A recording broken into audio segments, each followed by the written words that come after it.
Hey there, tech-savvy friends. Welcome back to our channel, where we break down everyday digital tools to make your life easier. Today, we're tackling something super handy: how to pay with a QR code on Wise.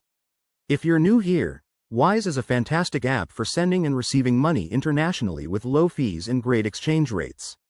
QR codes add an extra layer of convenience, letting you make payments quickly and securely without fumbling with bank details. Let's dive right in. First things first, make sure you have the Wise app installed on your phone. If you don't, head to your app store, download it, and create an account if needed. Once you're logged in, open the app and navigate to the Payments or Send Money section. This is where the magic happens. Now, to pay with a QR code, look for the QR code option. It's usually an icon that looks like a square grid. If you're sending money, select Generate QR Code and follow the prompts to enter the amount and recipient details.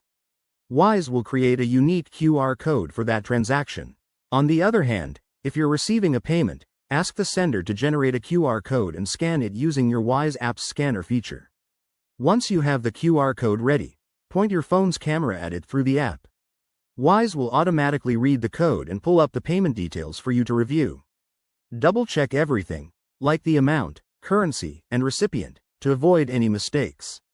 Then, hit Confirm to complete the transaction. You'll get a confirmation notification almost instantly, and the money should be on its way. One quick tip: always ensure you're on a secure Wi-Fi or data connection when handling payments to keep things safe. If you run into any issues, like the QR code not scanning, try restarting the app or updating it to the latest version. There you have it. That's how simple it is to pay with a QR code on Wise. It's a game changer for fast, contactless payments, especially when you're on the go. If you found this helpful, give it a thumbs up, subscribe for more tips, and drop a comment below if you have questions. Thanks for watching, and see you in the next video.